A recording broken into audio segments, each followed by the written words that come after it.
Okay, I've had to really overcome a lot of painful stuff in my childhood, and I was told that from a long time ago, from a psychic astrologer, that my mother and I have gone rounds and rounds and rounds and rounds karmically. She gets me, then I get her, then she gets me, and I believe she has gotten me this time. And well, first of all, that couldn't possibly be true, because when you make your reemergence into non-physical, you leave behind all that stuff. So nobody takes it with them and then seeks revenge in the next lifetime. That never, ever, ever, ever, ever, ever, ever, ever, ever, ever, ever, ever, ever, ever happens. That's a relief. But what does happen is that you're standing in a place you don't want to be, and you can't make sense of why you're there, so you make up stuff to explain it. So your desire to justify being in a place you didn't want to be evoked that explanation, which couldn't possibly be. It defies all of the laws of the universe. Okay, so I don't have to worry about that. Well, we're not saying that you won't, because you've got the habit of doing it.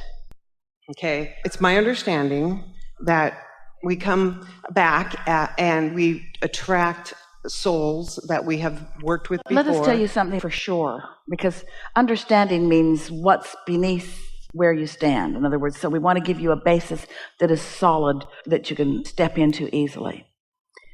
Think about how many reemergences into non-physical, into that pure positive energy.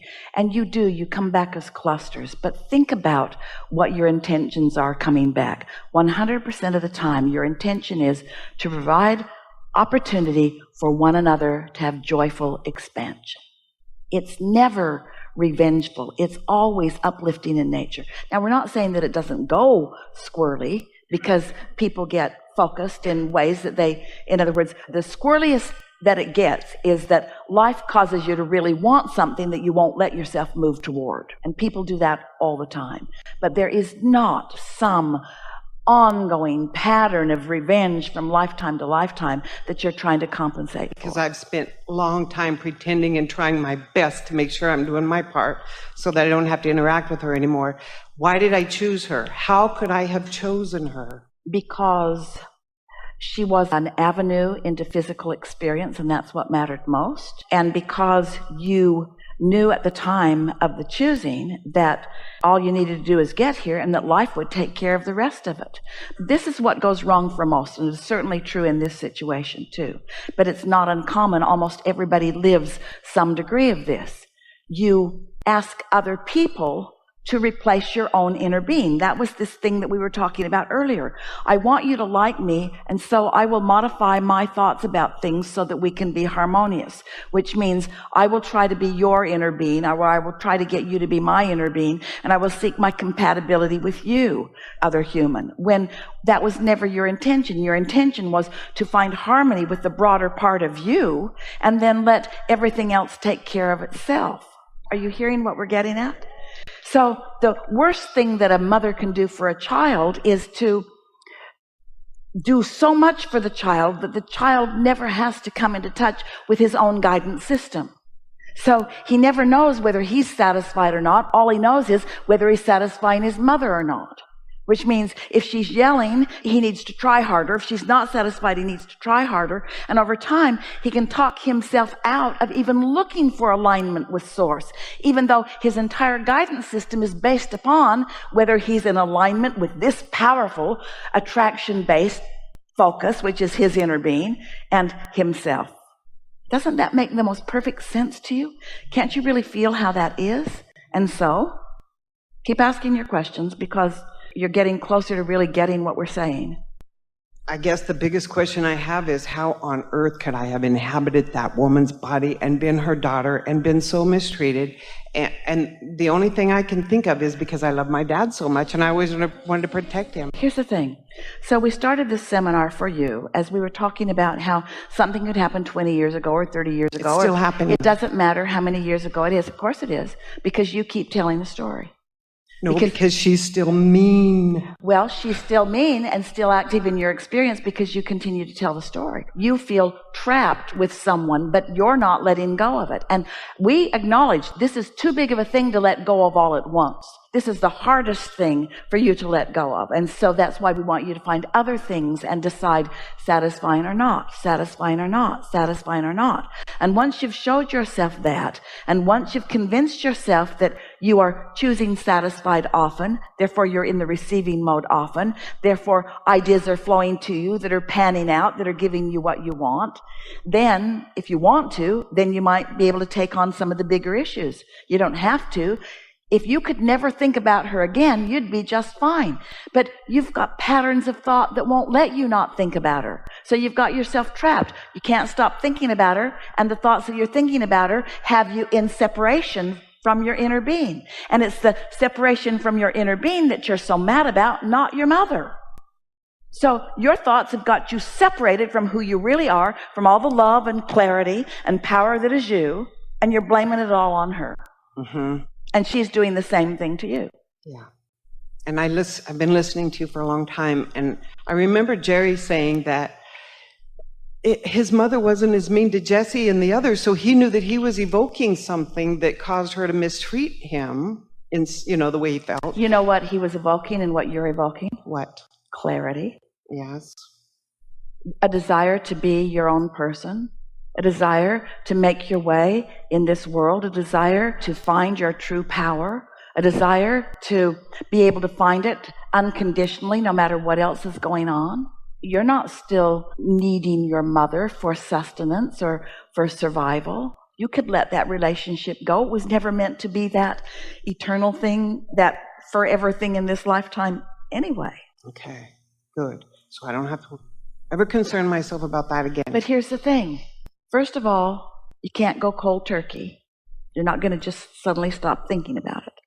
And next, you can't get to where you want to be by just cutting those ties altogether.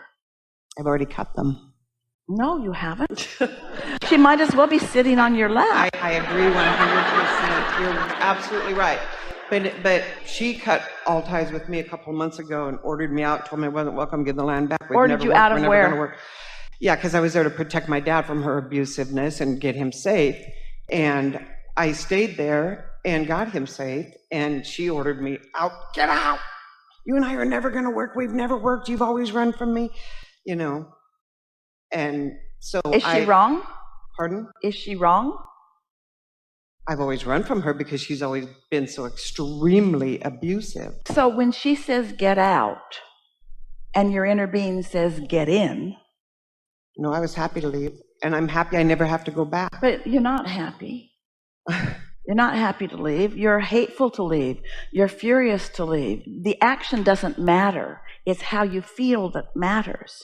And everybody, if they were following this and watching a reality TV show of it, or even just listening to what you're saying, everybody would understand why you feel like you do. In other words, you're not unjustified in any of this. You just can't get to where you want to be in the way that you are approaching it. And so we're not asking you to call somebody who's not lovable. We're not asking you to forgive her. We're not asking you to forgive yourself. We're not asking you to even look at something that needs to be forgiven.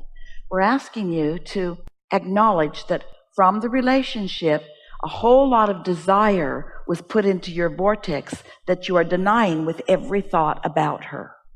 That's why this feels so big. And that was the agreement that the two of you had. You see, if somebody called you on the telephone and said, hello, you don't know me. I'm just calling to let you know that I'll never call you again. You'd say, all righty then. But if someone you really care about says that to you, you would feel some strong discord. So the point that we're making with that is that there's a strong bond between you, a sort of eternal one that goes something like, let's go into our physical experience and let's not feather each other's nest, and let's give each other the opportunity to find their own alignment without depending upon each of us to do it. But you've taken it to such an extreme. We'll tell you something that we think would be even worse than the life you lived with your mother. Ready for it? Mm-hmm. A mother that is so attentive to you that anything you want, she just rushes in and provides. She just rushes in and makes sure that you've got it. So contrast doesn't mean that much to you. There's never a gap for you to figure out how to close. Somebody else is just taking care of all of that for you, just feathering your nest to the extent that there's no possibility for you to ever get any satisfaction, because as quick as you want it, she finds a way for you to have it. And so you never have that opportunity of your life giving you something new and you finding a way to line up with it, which is what invincibility and autonomy and that feeling of joyous success is, you see. That would be far worse. I'd like a little of But it. that's not... Well, you're a comedian too, but that's not what most of the world would say. Most of the world would say a mother like that is an angel sent from God, and a mother like you've got is a demon sent from the devil. And we say, nobody's sending anybody anywhere. You are creating your own reality. So when you bump up against things, we acknowledge that it would be nice if you could meet up with someone like us who knows all of this stuff and can give it to you earlier in life before you've suffered so much. Because when you suffer, you practice the thoughts that make you suffer. And that's why we keep saying to you, nobody expects you to just give them up all at once. But you are the perfect example of someone standing in a wretched place that you don't deserve to stand, and knowing with every fiber of your being that life should be better for you. It should have been better for you, and it should be better for you now. And you can't for the life of you figure out why you would be standing here, because you've got this vortex that's calling you in such a strong way toward love and ease and flow and clarity. And so the logical thing is just to look back at that and blame it again and again and again and again, while you nail your own feet to the floor, because you can't change her. She says that. Ain't nobody going to change me, Carlene. And what you want to say back to her is, it's not your change I'm working on, Mom. It's my own. Yeah, definitely. It's my own. It's my own. I want to appreciate you for the contrast you provided and for the desire that you and I gave birth to. And now I'm going to do my best to get out like you suggest and to focus in the direction of who I really am. That you're not going to find what you're looking for as long as you're blaming her. And you know, the blame that you feel for her, we even like it. We do. And this is why. Because the powerful, everybody in the room felt it, the powerful revenge or hatred or whatever you want to call it that you feel toward her is nothing more than an indicator of how much this is calling you and how terrible it feels to you to not go. Okay.